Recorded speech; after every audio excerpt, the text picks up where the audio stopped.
Here we go.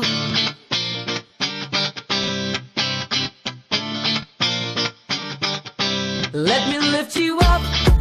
We'll go right to the top. Let the sun come up. Together we can fly. All our hearts collide. Stay here by my side. I say we jump, we fly, we reach out to the sky. And it goes on and on and on and on and on. And we go on and on and on and on. And it goes on and on and on and on and on. And we go on and on and on and on. We're gonna fly high, be alive. Yeah. We're gonna fly high, be alive. We're gonna fly high, be alive. Be alive, Cebu! Be alive, Cebu! Be alive, Cebu! We're gonna fly Be alive, Cebu! be alive. Be alive, Cebu! We're Be alive, Cebu! Be alive, Cebu! be alive. Be alive, Cebu! Be alive, Cebu!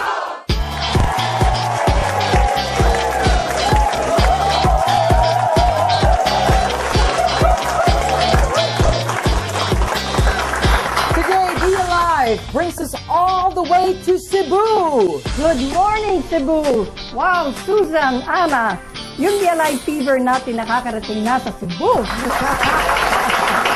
At hindi lang sa Cebu, Tita Maggie. Pati na rin sa Davao, Baguio, Subic, Bacolod, Iloilo, just to name a few. Naku, Susan, baka masyado na tayong sumikat nito, ha? Your path to wellness begins now. Welcome to Be Alive. This show is not about hype or drama. Our show is about real lives, lives that have been touched by God's healing gift.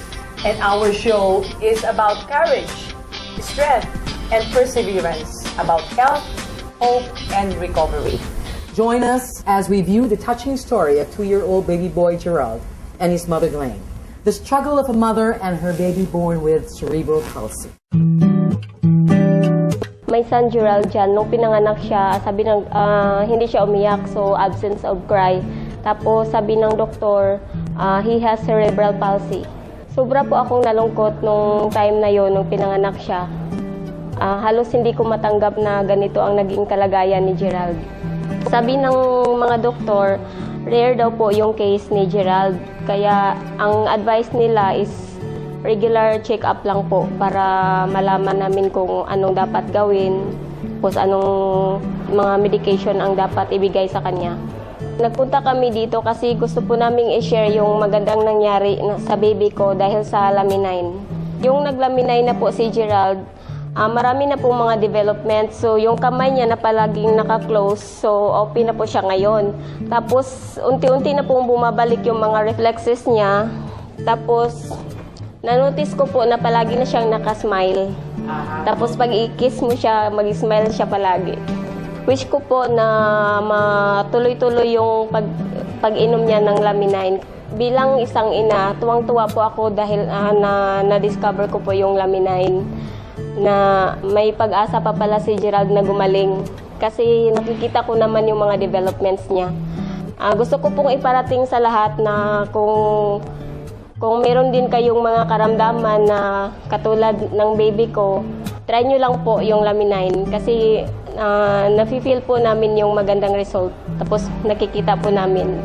Sa sobrang pagmamahal ko po sa mga anak ko, lahat gagawin ko po para sa kanila. Bilang isang ina na nagkaroon ng anak na tulad ni Gerald na may bihirang karamdaman, syempre mahirap po para sa akin.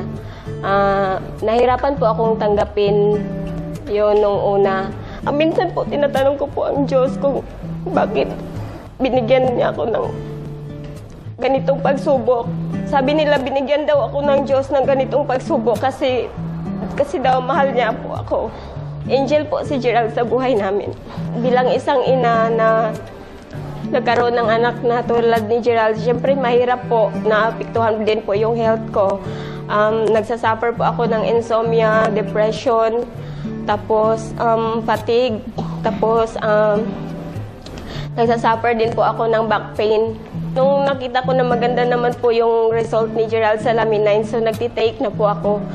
Upon taking it the first night, I sleep soundly like a baby. Nawala po yung insomnia, fatigue, at saka back pain ko po. Hindi ko na po nararamdaman. Yung back pains ko po, galing po yun sa pagbubuhat ng baby ko. Kasi syempre mabigat. Mabigat si Gerald. Lastly po, gusto ko pong iparating sa mga nanay na katulad ko na huwag lang pong sumuko kasi may pag-asa pa. Wow, Ana, masarap maging ina. Pero kasama dyan yung hirap. Can you imagine how it is to raise a child na mayroong isang kapansanan na hindi mahirap dahil mag-aalaga ka eh. Mahirap because parang sakit sa dibdib. Oo.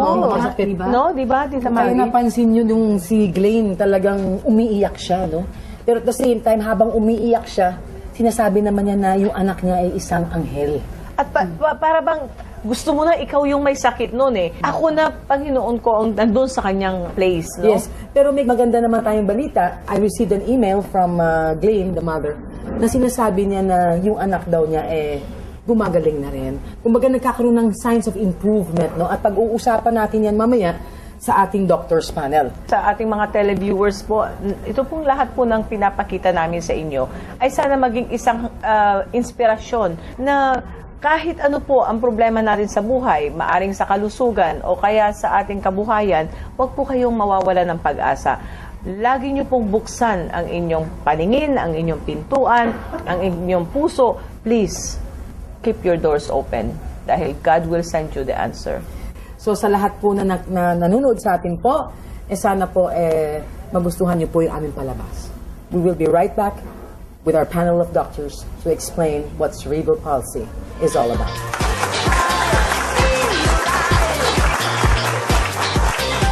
We're gonna fly high, be alive.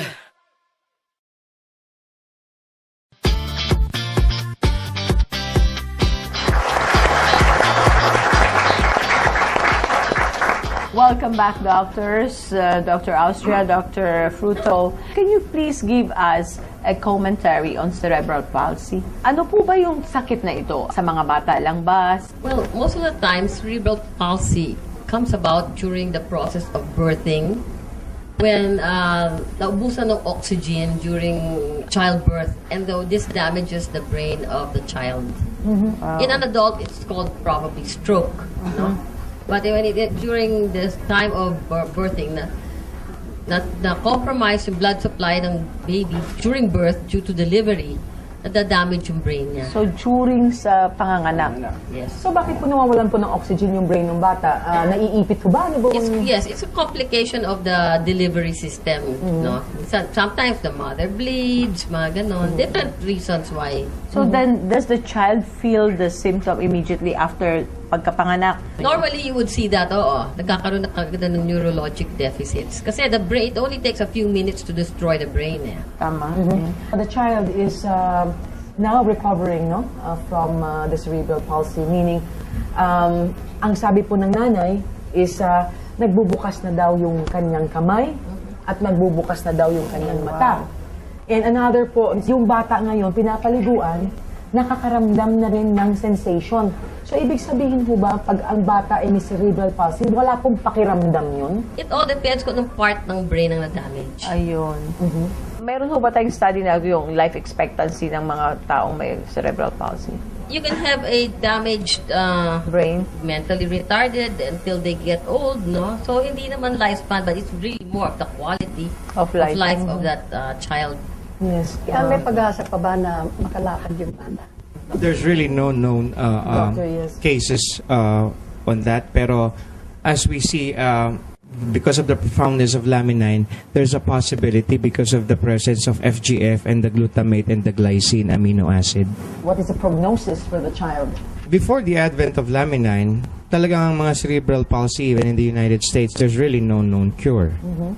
Although Laminine is not a cure or a treatment for any disease, but because it is a health mechanism that increases the health integrity of the body, especially because of the presence of the FGF. Kasi ang FGF po, what it does, it will take in place the missing link or yung yung nawawalang bahagi ng brain function, the genes, FGF will ask them, take the place of this neuron gene and perform its function. That's the most fascinating thing about Laminine.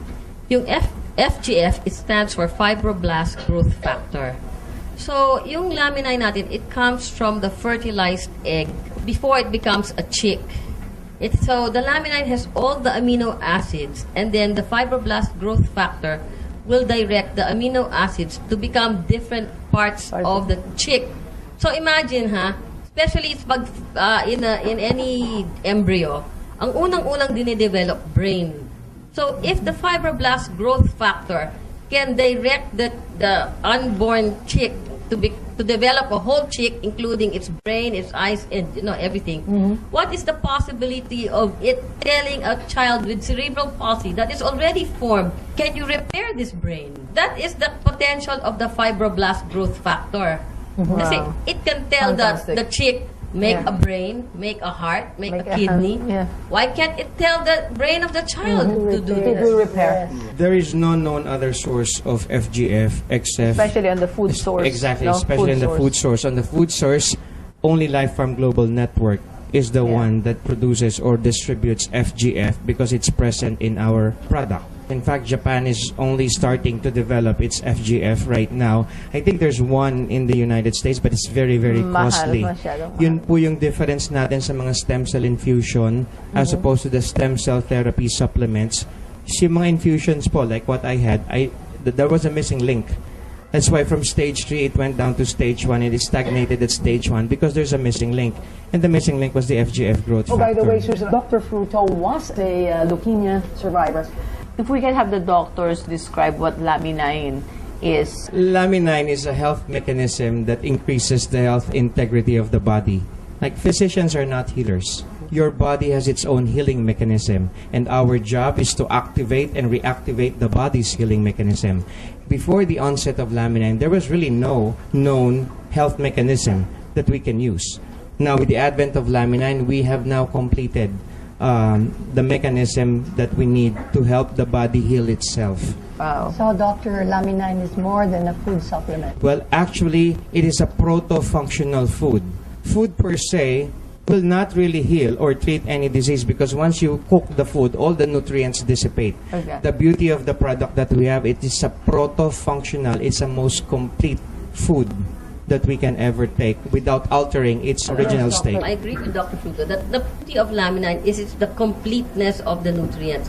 See, he talked about how just stem cell infusion did not do the trick in his case. Why? Even if you have the stem cells to stimulate the repair of the body, you do not have all the ingredients because it's not complete with all the amino acids. Wow. Okay? But with Laminine, you already get the fibroblast growth factor, plus you get all the complete amino acids. So you have both ingredients. And you have the building blocks to build it, and you have the director to tell the building blocks what to build.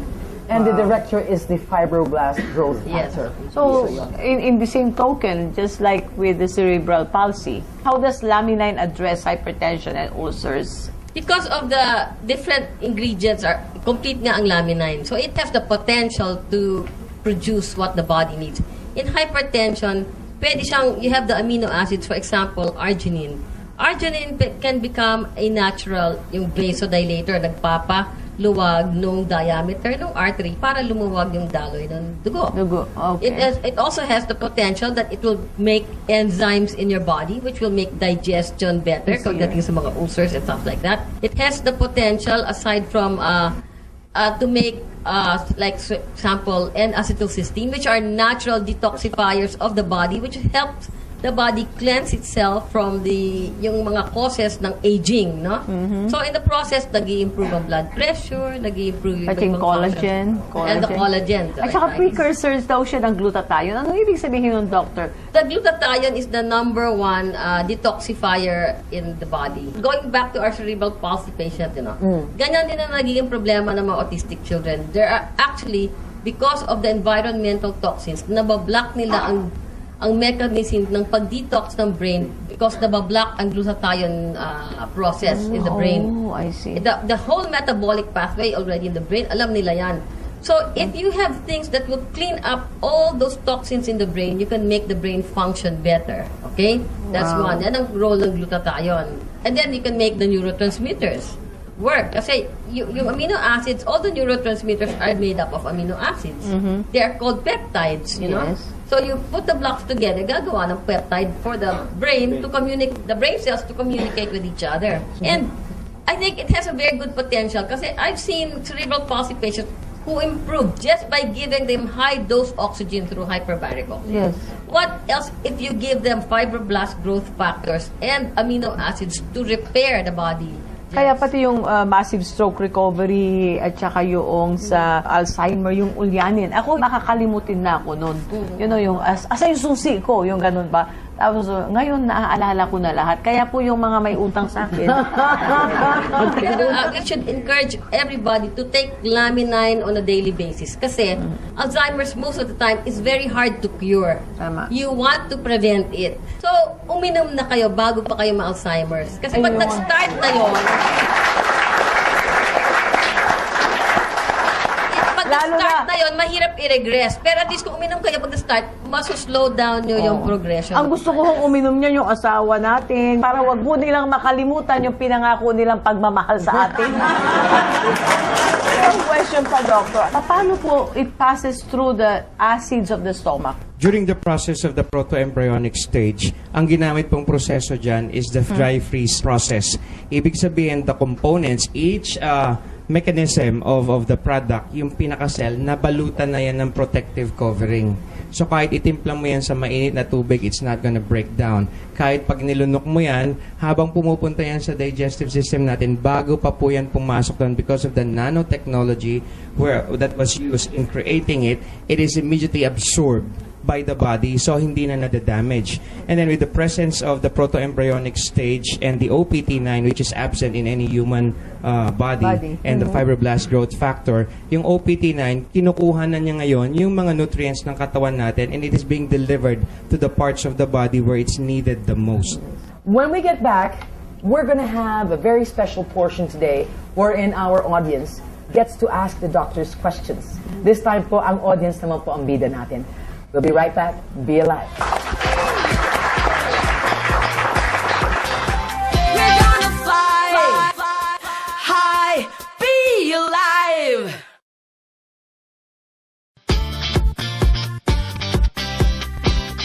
Ako si Chris Tandag from Cebu. Ako experience before is hyperacidity. Nagutman ko, nakalimot ko kaon sa oras. Pumaya talaga ako that time. Noong friend ko may nag-share sa akin na magandang product for the past 7 months, 6 months, even a single attack ng hyperacidity hindi na nag-occur. Even makalimutan kong kumain, I feel great. Okay talaga yung Laminine na na-take ko. I'm Paolo Domingo. 5 years ago, I started to experience extreme headache. So I took a lot of pain relievers, but little did I know, hypertensive na pala ako. My blood pressure at the time was 210 over 120 something. And the doctor advised me to take medication. 5 months ago, my friend shared this product to me. And then for almost 2 weeks, I noticed that I experienced no more pain up until now. My blood pressure got up to normal. We would like to introduce to you the president of Forever Rich Philippines Incorporated, Mr. Leon Katz, who's here to answer some questions from the audience, including our panel of doctors. What if the person has an allergy with an egg? Can they take Laminine? The answer is yes. Because of the presence of amino acid histidine, which produces antihistamine into the body, eventually it is going to be corrected. You take 1 capsule, let the allergic reaction come out, stop using Laminine for 5 days. Once the allergic reaction is out, drink it again. Let it come out because little by little as it comes out, paunti po ng paunti yung allergic reaction hanggang sa wala ng allergic reaction na lalabas sa katawan. Wow. We have another question. Sige, ma'am. Itatanong ko lang po, Doc, kung pwede po yung Laminine sa bata, lalo na po yung 4 years old, kahit po walang sakit. Yes, last year, December 15, the International Red Cross released a medical alert stating that a child upon birth contains 250 toxins found in the umbilical cord transferred from mother to child. And 126 of those toxins are brain toxins. So ibig sabihin, hindi pa pinapanganak yung bata, toxic na. So how can we help correct that problem? According to our great doctors in the United States, this has no contraindication. So pwede po itong inumin. Even a pregnant woman after the first trimester can start taking Laminine. So kung nasa tiyan pa ng nanay, pwede na mag-Laminine. How much more yung bata na bagong panganak, kailangan ma-detoxify kagad natin. So pwede po siya. We always start with half a capsule or 1 capsule depending on the severity of the health issue. Doc, yung kasama namin sa church, siya sa breast cancer, stage 4, and can you give her Laminine and how many capsule? Actually, walang problema magbigay ng Laminine. Original studies of Laminine was made for cancer patients, no? And it will help them recover kasi nga yung Laminine can help give you more energy, ingredients for repair, can help you for detox, can boost your immune system para mas malabanan mo yung cancer. So there is no problem giving Laminine, higher dosage po pag cancer patients. Ako po si Baby Santos. Caregiver po ako. Breast cancer patient siya. Ang findings na bago is bone cancer na rin, both 4th stage.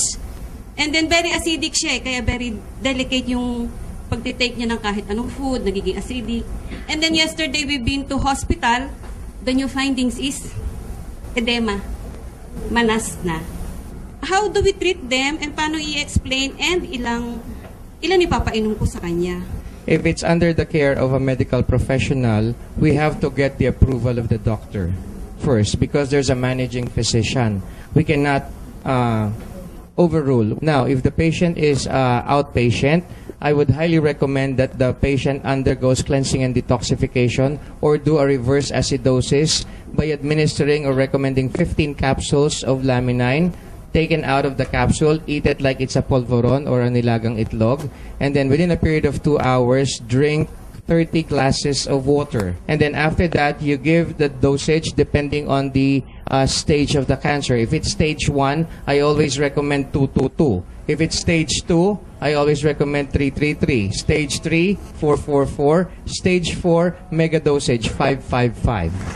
I received a phone call 2 days ago from Australia, yung aking tita na matagal na hong may sakit yung kanyang asawa. And the doctors in Australia have recommended Laminine as a food supplement.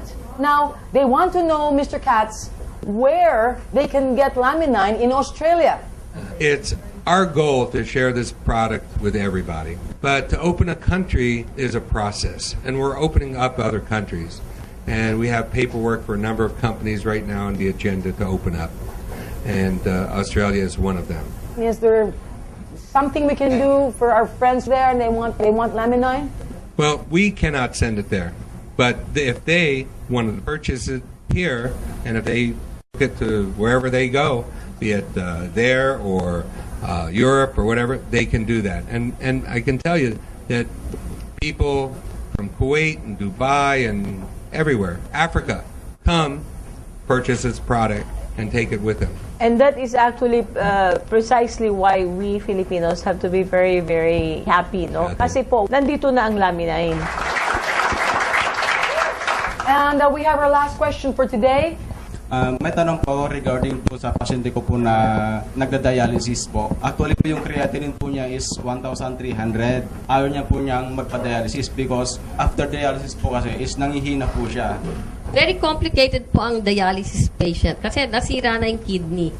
No? Pagdating sa katawan natin, ang 5 main organs yan na naglalabas ng toxins sa katawan.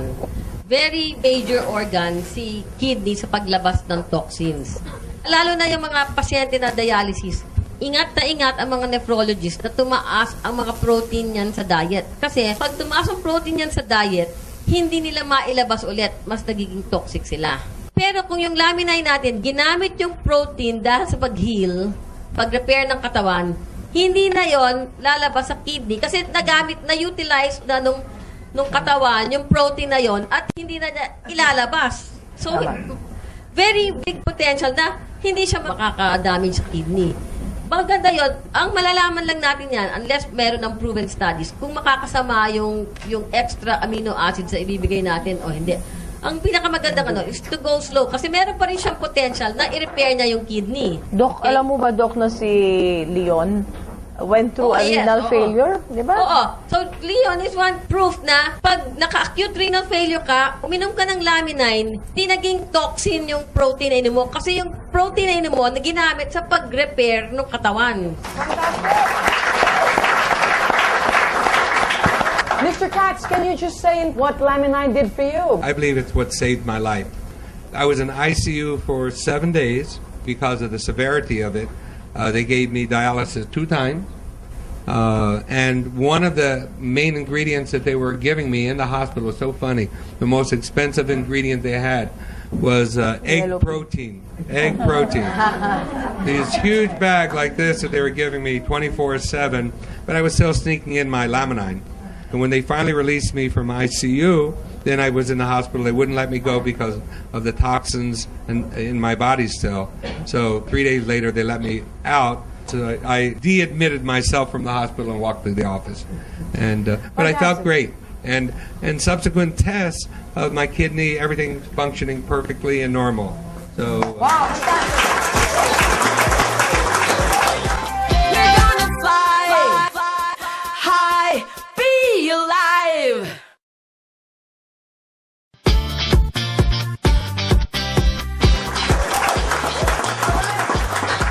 We want to thank Dr. Rico Fruto and Dr. Rosario Austria. Thank you. Fly high! Be Alive would like to thank the following: